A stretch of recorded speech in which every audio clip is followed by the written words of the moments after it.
Yeah. Hello, my name is Mayo Okunnu, aka the Icebox, aka Minister of Fitness, and most definitely aka Dana Black. If you never heard it before, now you know. Alright, I'm a retired mixed martial arts fighter. I retired with a record of 6 wins and 1 loss.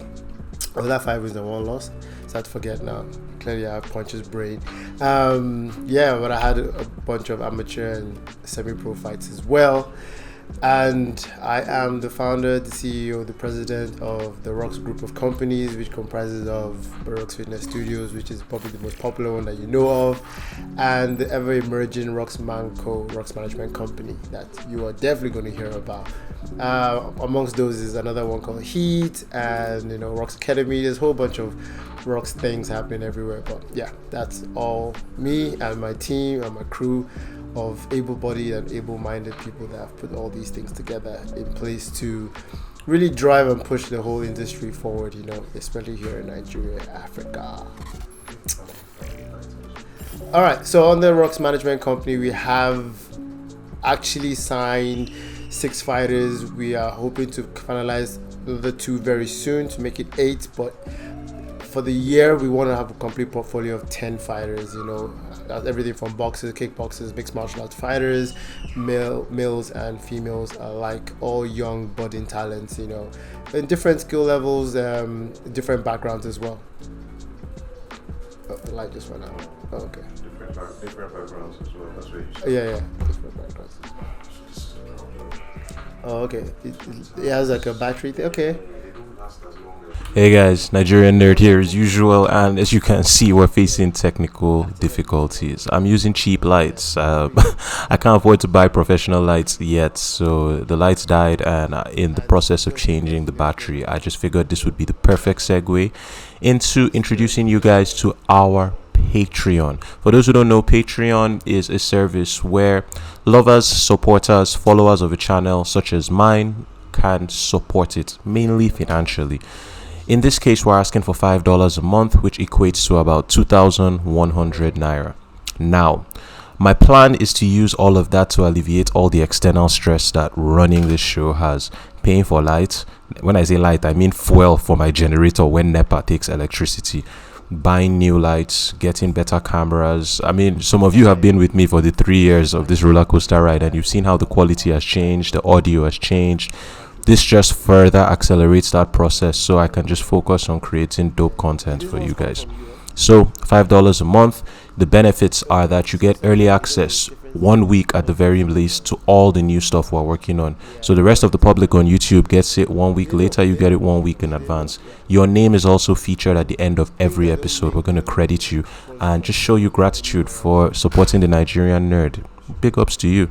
And yeah, you get direct access to me as well. For those who don't know, I do a lot of motion graphic design commissions and projects on the side. So if you want to partner, if you want to work on something, if you want to hire me, we can always make that happen. You don't need to send me, because I don't look at Instagram DMs and I don't look at any other thing. I just check my Patreon, see the people that message me there, and we can work together. All right, I've yapped enough. Let's get back to the episode. I love you all, and peace. Oh, right, I didn't even say this is my story. So this is my story. Okay, so I got into combat sports by accident, like everything else, So I was just a uni guy, I got to Sunderland University in the UK, and I was just starting to, experience stuff. So there was this guy I heard about, a Nigerian guy, in the town, in the city. There's not many black people around. There's literally like maybe 3 of us. Oh yeah, there's literally like maybe 3 of us, and so I heard this story about this prince of Nigeria, and I was like, who the hell is the prince of Nigeria? Anyway, it's a really good looking dude.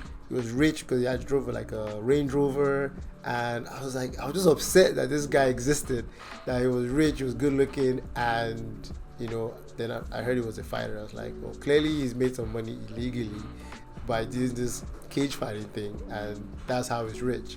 Anyway, one day he nearly ran me over by accident. I was trying to cross the road, and then maybe I was just like starstruck, just looking at, oh, look at this dude. So anyway, fast forward so many moments, I got to meet him. We ended up working in the same club. So I was a barman, he was a bouncer, and then we just kind of connected through the DJ, who went to uni with him, and so it came for holiday period. I think it was like Christmas or something, and everybody had gone home. No, summertime. Sorry, everybody had gone home back to the respective homes, and I stayed in uni. So while we're working, is that what do you do when you're not at work? And I was like, well, I just probably work 24 and maybe study chemistry. I was like, why don't you come training with me sometime? Because I was already in the university boxing club. But I only joined that because the guy who was, marketing for the club said I looked like Floyd Mayweather.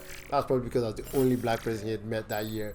And I just got, so excited by that. And I was like, yeah, I used my last £3 to join the club. And but I ended up really loving it. But all we did was just train boxing. We didn't do any sparring. We didn't get to hit anybody or get hit ourselves. And so I stayed behind and I followed him for training.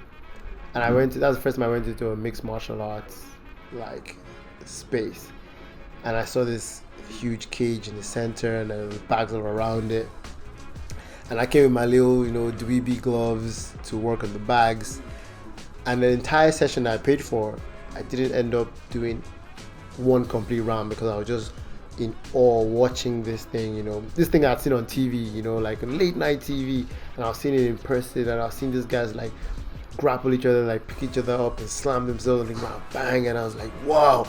I just couldn't believe these were guys that I was talking to just a moment ago, and all of a sudden they're inflicting this kind of what I thought was damage on each other, and they could take it and they could dish it out, and I was just in awe watching the entire time. So the session was over and I got back in his car and we're driving away, and I was like, what was that stuff you guys were doing? I was like, man, we're just grappling.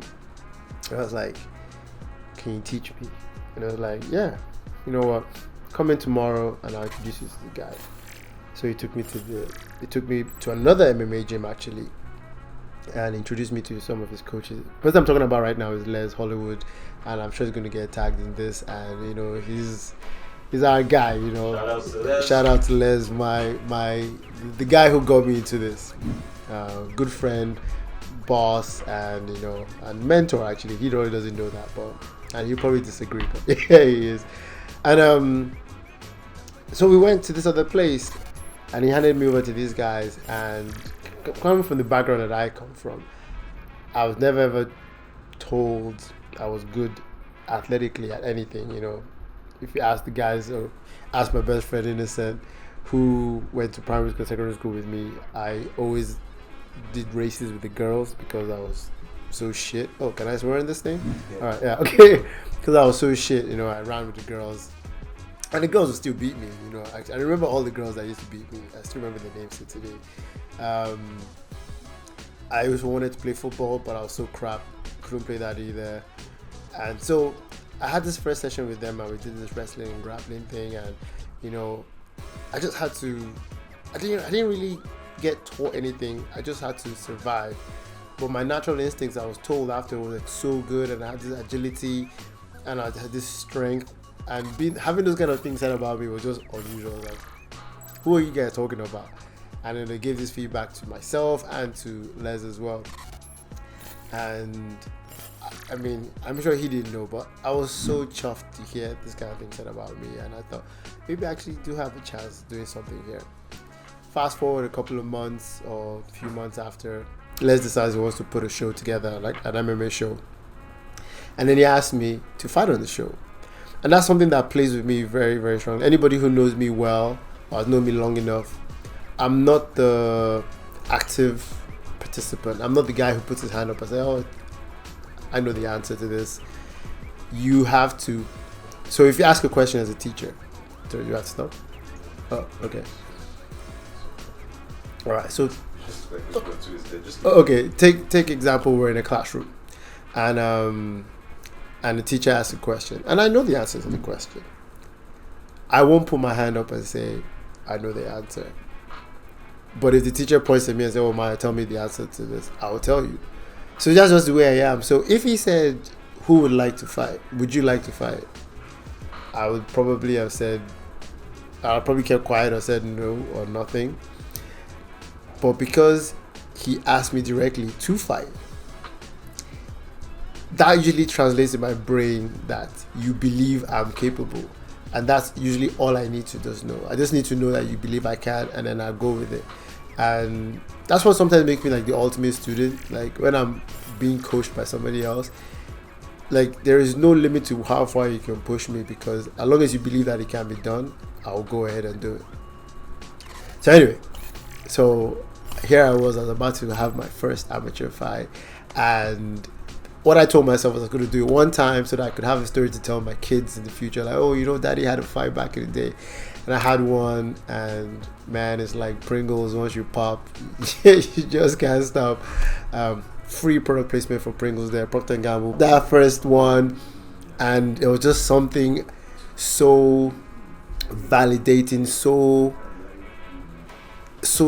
visceral about the experience that you can't really tell anybody about it unless the person experiences it themselves. The culmination of something, I mean, I guess most people, their version of this is, I studied for the exams and I passed the exams, or I worked hard to get this job and I got this job. But when you put certain skills and your talents and your discipline and you put certain structures in place and you deny yourself so many pleasures and you put so much of yourself forward, and you now put all these things to the test in this, wherever octagon, square, circle of truth, it's an indescribable feeling, and it's the most honest space that exists in an ever more dishonest world, where everything is filtered and everything is, is packaged. Everything, you can't pretend to have been training because you get exposed. So it takes a whole bunch of strength and vulnerability as well to do what we do. And I mean, this is me peeling away the layers of what the average person just called me. What are you talking about? That was just a fight. But anyway, it was very alluring for me, and I couldn't find myself stopping anytime soon. And I went along to have 3 more amateur fights. In that time, I was able to get myself 2 titles at 2 different weight classes, at featherweight, and I think it was a lightweight one as well. That was just because I couldn't make weight. It's not because I ventured up like some of the guys do now. Then I had my semi-pro run as well. I had 6 fights in that one. I got myself a title in that, and I was undefeated in that run, before I eventually went pro and had those fights in pro. And that was so correcting myself, actually 5 wins, 1 loss in pro. So I had 16 fights in total, 4 amateurs, 6 semi-pro, and 6 pro fights as well. Never got a chance to get a pro title, but it was what I was really working for before I came. That's a very long answer, isn't it, for how I got into it, but that's how I got into it. Yeah. What were the easiest and hardest things about being a combat athlete? One thing each. The easiest thing about being a combat athlete,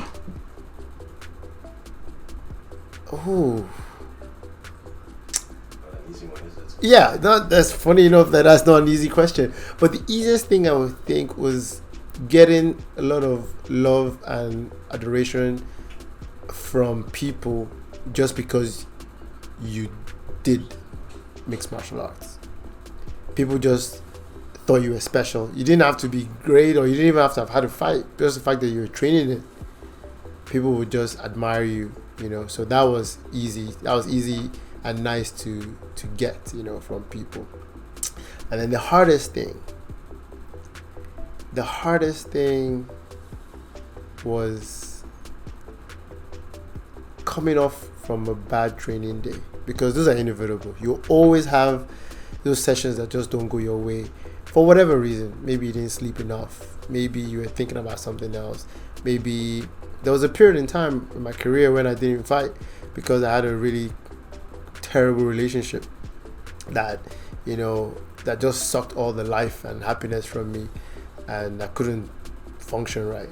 I kept getting sent away from my training sessions because I just wasn't there. I was either trying to harm people or letting myself get harmed by other people.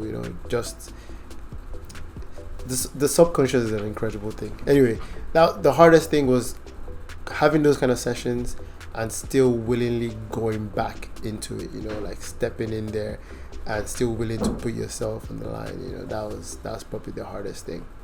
Do you miss competing? If I said I didn't, I'll be lying. There are so many things I miss about competing.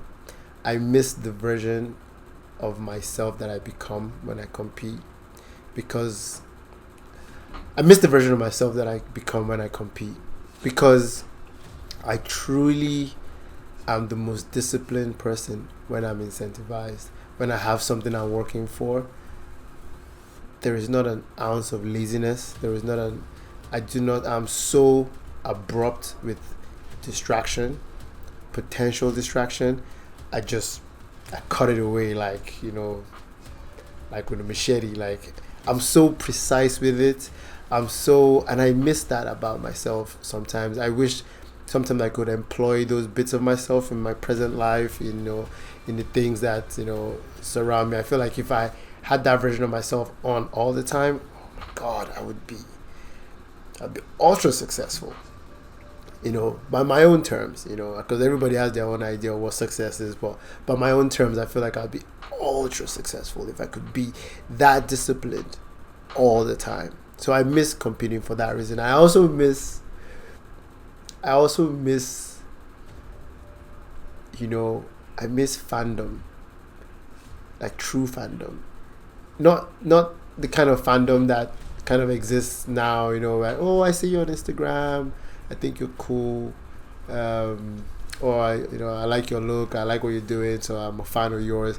I mean true fandom, like I've seen what you do, I've seen it live, I support you because I buy tickets to come and watch you fight, and then you fulfill that fandom by winning. And even when you lose in such grace that you still come out a winner, because the people who came there to support you still admire you, love you, appreciate you. That's, you know, I miss that. I mean, I've had like panties thrown at me before coming out for a fight, and that was excellent. I mean, pissed off the girlfriend I had at the time, but it was great. It was great to have stuff like that. So I do miss competing. I do. I have bouts of it now and again. And when I come and support my boys, and when I'm saying my fighters, because I do have, you know, a girl as well, I miss it. I miss that process that they go through. I do. How would you describe your position in the Abuja and Nigerian combat sports scene? I have a very unique position in the industry here in Abuja, here in Nigeria, here in Africa. And I've always had that unique position, even in the UK, because I feel like there was always three perspectives for the sport. That's the perspective of the fighter, the perspective of the spectator, and the perspective of the promoter. That's the show promoter. And I've walked all three paths before. Before I became a fighter, I was a fan, I was a spectator. Before I became, and then after that I became a fighter myself, before I became a show promoter. Speaking about easy and difficult parts about being a fighter, after show promoting, after putting an event together, I realized that fighting was easy compared to putting a show together. The things you have to control as a fighter are very minimal compared to things you have to control as a show promoter. As a fighter, you just have to worry about your training, and you have to just worry about showing up and worry that your opponent shows up as well. As a promoter, you have to talk to the fighter, talk to his coach, talk to his manager on one end, talk to the opponents, same thing, the opponent's manager. But so much goes into it. But anyway, I have this unique position that I have three eyes, you know, because I've walked three different paths, and I can kind of see from everything that it needs to be. I know what a spectator should want to enjoy. A spectator who doesn't have any interest in the sport, and a spectator who also has interest in the sport. And as a fighter who's just coming up, a fighter who's trying to make it, a fighter who believes they're going to be big someday. I've dealt with all of them. Even all the fighters. If I've not dealt with you in the sense of the type of person that you are, in the sense of fighting on my show, I've dealt with you as as a teammate or as an opponent. I've either fought somebody like you, I've fought alongside somebody like you, I've trained with someone like you, I've put someone like you on my show. So I kind of speak the language of a fighter as well, because I know everything. So I can also smell out bullshit. When someone isn't really about this life, I know you're trying shit. And also, if you feel like an imposter, I understand that, because I felt like that too before, because I transmutated from a student, a university science student, into this fighter. University science student who never had any athletic background into a fighter. So sometimes you feel like a fraud. You feel like somehow you've been lucky. You're getting away with stuff, and you don't acknowledge your own work as skill set until a certain time. So if I meet you in that that limbo, I understand it for you as well. So I speak the language of combat. I understand it from every angle. What do you think combat gyms are doing right in terms of training the athletes in Abuja and Lagos? Okay. So the very fact that combat gyms exist now is already a win. And that's the truth of it. And I'm excited for that. I'm happy about that, because it's like all this time there's been gold, there's been diamonds, there's been lithium, uranium just hanging underneath, and nobody's been doing anything about it.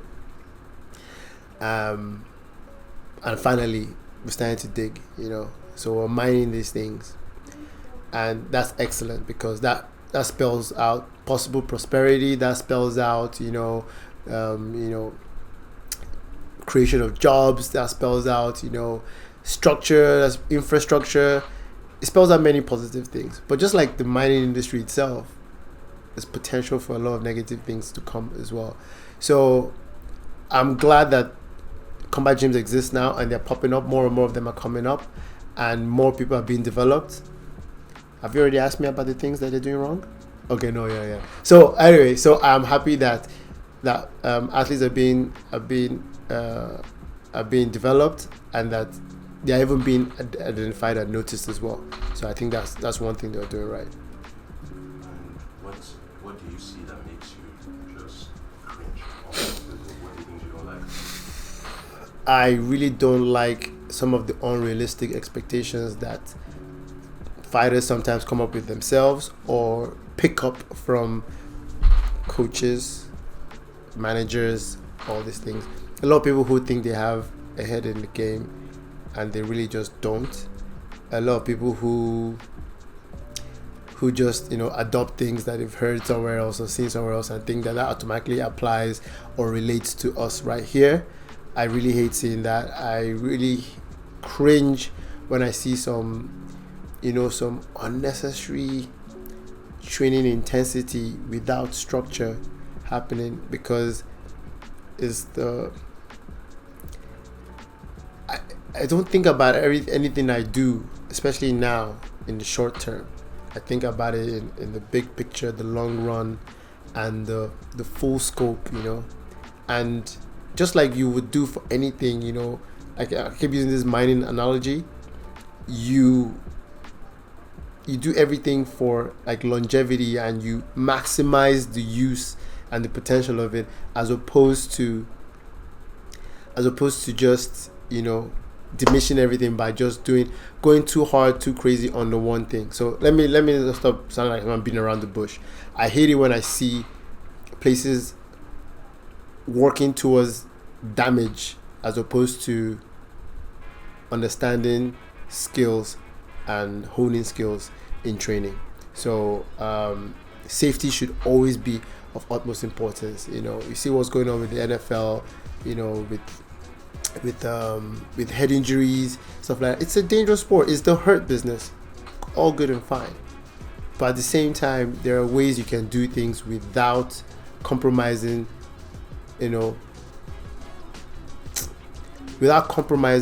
what the maximum potential a fighter has, in the game. Who are your favorite local athletes? Oh, so it's kind of hard to talk about this kind of thing without being biased, because I've got to obviously talk about my people first. But some of that, so I'm going to start with them before I talk about anybody else. So some of the people to really look out for, one of the most fun boxers to watch at the moment. Hello, my name is Godwin Friday, aka Born to Win. I'll be turning 20 on the 25th of August. I'm a mixed martial artist with a record of 1 win and no loss. And I'm also a kickboxer with a record of 10 wins and 2 losses. Fighting out of BodyRox FItness Studio, Nigeria. This is my story.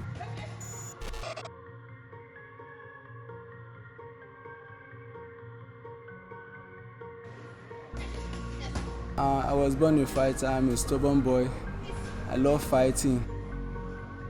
So what gave me interest in this sport, in this martial arts sport, was when I had a fight with my friend back then in secondary school, and he beat me up.